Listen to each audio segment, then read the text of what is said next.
Hey people, John here from Fast Films, and today we're going through a 2014 crime drama biography movie called Jamesy Boy. The opening scene shows a young man, James Burns, being restrained by a correctional officer who tells him that he is not the first inmate to act all tough.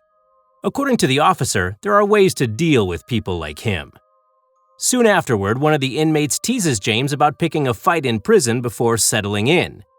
Shortly afterward, James vents out his frustration by hitting the bathroom, and the scene fades into the next. In the next scene, there's a flashback to 3 years earlier, before James was incarcerated. James is seen having a discussion with his mother, Tracy Burns, inside their car. Shortly afterward, James, Tracy, and the family lawyer are received by the school authorities. The authorities inform Tracy and her lawyer that they can't accept James into the school due to his anger issues. Also, he has a poor, violent record. They add that he could be of danger to the other kids, which is one risk they aren't ready to take. Tracy and her son leave the conference room in anger as she promises to fight till the school accepts her son. Upon getting home, Tracy goes to meet her son in his room. She tells him that he should let the lawyer do his work and he will eventually be accepted to the school. Next, Tracy wakes James and warns him not to miss the school bus or else he'd have to trek to school. James gets up and starts preparing for school. While sitting down and watching TV, he gets reluctant to go to school, and when the school bus arrives, he ignores it and lies down on the couch to sleep. Seconds later, he gets up to take milk from the fridge but finds out that they've run out of milk. Moments later, James is seen in a store purchasing a pack of milk. Inside the store, he meets two teenagers, Crystal and Manny. The duo tricks the attendant into going to the bathroom and uses the opportunity to rob the store. The store owner comes back, but James and his new acquaintances escape together. The trio then go over to a yard where they talk. James shows Crystal and Manny the house arrest bracelet on his ankle. He informs them that he has to go or else his parole officer will come looking for him. When asked why he is on house arrest, he tells the duo that he served time in juvenile detention because of the possession of firearms. Crystal then asks if James has any plans for tomorrow, and James gives a positive stare that he is available to hang out. Back in the present day, James and his inmate friends, Big Bills and Rabbit, play in the prison yard when a new inmate, Chris, enters the yard. Chris is approached by a wild inmate, Guillermo, and this forces James to intervene as Guillermo was being a bully. James tells him to leave Chris alone, and this soon causes a standout between the two. The guards intervene and restrain the inmates. The trio is berated by the head correctional officer, Lieutenant Felton. He tells them to behave themselves or they will end up in solitary. Another flashback shows Manny and Crystal arriving at one of their friends, Mary's house. She informs them that her mother isn't around, and the group soon starts to have fun in the house. While they're high, Crystal and James share a dance in the living room. Shortly afterward, Crystal and Manny steal some jewelry that belongs to Mary's mother. Moments later, James, Manny, and Crystal go to their usual location to discuss. Crystal then suggests that their boss, Rock, will be fascinated to see James. Back home, Tracy discovers some bottles of alcohol in James's bedroom. She goes over to him and starts yelling at him, telling him he's wasting his life. James retaliates by telling her that he's not interested in going back to school. Soon afterward, James goes to his room and cuts off his house arrest ankle bracelet. Now, in the present day, James is in the shower when he gets attacked by Guillermo, and this causes a struggle between Guillermo's goons and James. Chris, who is also in the shower at the moment, gets punctured in the stomach by a homemade knife. Minutes later, guards come in to calm the situation, and a medical officer is called upon to attend to the injured Chris. Soon afterward, Lieutenant Felton asks James to tell him the inmate that brought the knife into the shower, but James refuses to snitch on Guillermo because it's a code of honor. The next scene goes back to another flashback. James arrives at Rock's apartment. He tells Rock that he's a friend of Crystal's and he wants a job. Rock tries to scare him, but James stands tall and Rock considers him. The following day, James calls his mom and tells her that he's no longer coming home. He tells her to take care of his sister, Holly. Crystal asks him who he was calling, but James tells her not to worry about it. Later that night, Rock takes Manny and James on a house robbery. Rock tells James to stay in the car and be their getaway driver. While in the car, James spots another occupant of the house arriving and going through the back to surprise Rock and Manny. James then goes over to help out Manny and Rock, who are already subdued. This heroic act of James then earns him a favorite spot with Rock. Rock takes James to the club to have fun and enjoy himself. He also gives him a share of his pay for the night. Upon leaving the club, James and Crystal go over to her apartment to have fun. James tells Crystal that society has painted him a monster since he was a kid. Now in the present day, James is released from solitary and taken to another cell room. Later that night, James tries to talk to his neighbor, Conrad, only to be ignored by his neighbor. The following morning, James asks his friends why nobody has tried to mess with Conrad, and they tell him that Conrad terminated 5 people before coming to prison and another 2 upon getting to the prison.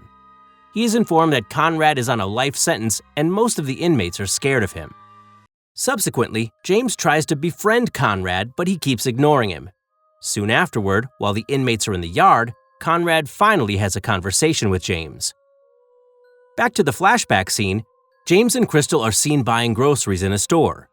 James befriends the store attendant, Sarah, which gets Crystal jealous and she drags him away. Later on, Rock can be seen telling his goons how good James is. He says James is very loyal and he likes him for it. Upon returning home, Crystal finds James's diary and teases him about it, but when he gets angry, Crystal apologizes. The next scene goes to the present day when James receives a visit from his mother. His mother informs him that his parole hearing is near and she hopes the committee lets him out. Later on, James starts writing poetry to block out all the distractions in the prison. He gives Conrad one of his writings, who commends him for it. Conrad encourages him to keep writing, and James continues to write all day and night. Soon afterward, Chris returns to the prison yard after being discharged from the infirmary. He sits in the yard looking weak, and James goes over to him. James tells him that he has to look strong so Guillermo won't continue picking on him. Chris then shows James a letter of breakup from his girlfriend. James tells Chris to keep his head down because his parole is near and he'll get another girlfriend once he's out. A flashback shows Manny and James going on a collection raid for Rock. The duo demands money from Rock's contact, but when he doesn't give in, James shoots to scare him. Just then, 2 guards come in and subdue James and Manny. After receiving a beating from the guards, James gets angry and breaks the gangster's car. In the back of the car, they find loads of weapons, and James suggests that it will be worth a lot if they manage to sell them. Upon getting to Crystal's house, James and Crystal fight over his recklessness. James gets angry and leaves Crystal. James then goes to Sarah's store to get something to eat. The duo ends up sitting down and having a conversation.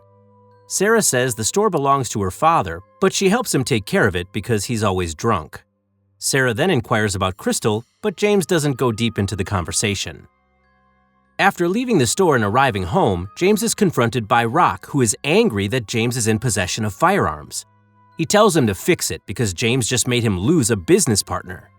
He adds that guns are not safe for business. Back to the present day, James seeks out a meeting with Felton. He tells him to take Chris to solitary till his parole is over because Chris is not safe around Guillermo, but Felton refuses.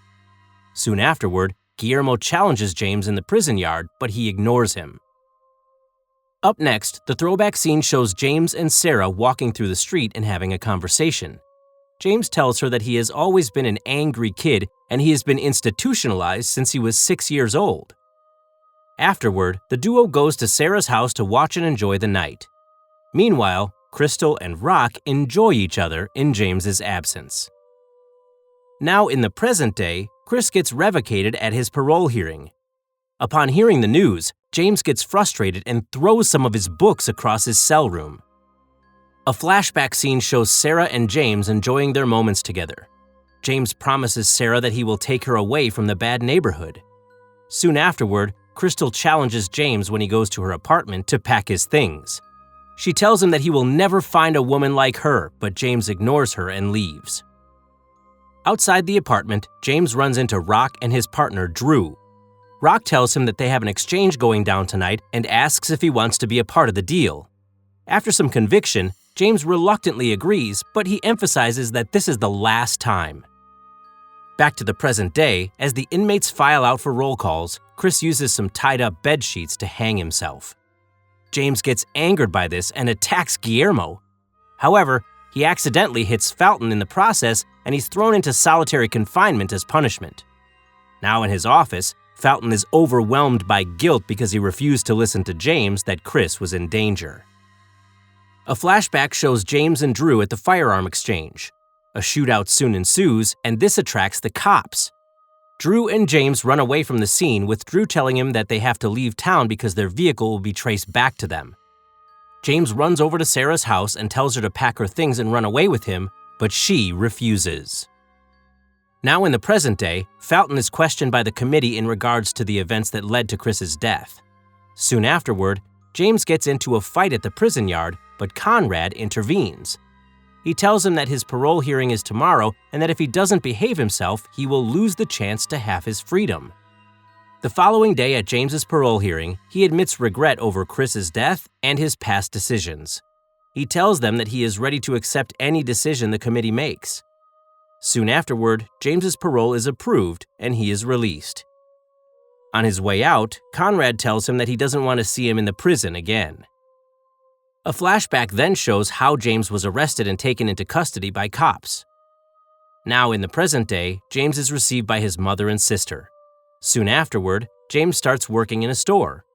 He is approached by some of his old friends who offer him a deal, but he refuses the deal and says he's trying to be clean this time around.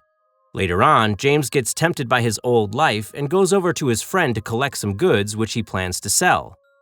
Up next, James visits Sarah's store and finds out that it has been closed. He then goes to her house and Sarah's father informs him that Sarah no longer lives with him. He gives James Sarah's new address, and upon getting there, he finds out that Sarah is now engaged. Sarah welcomes him in and the duo has a conversation.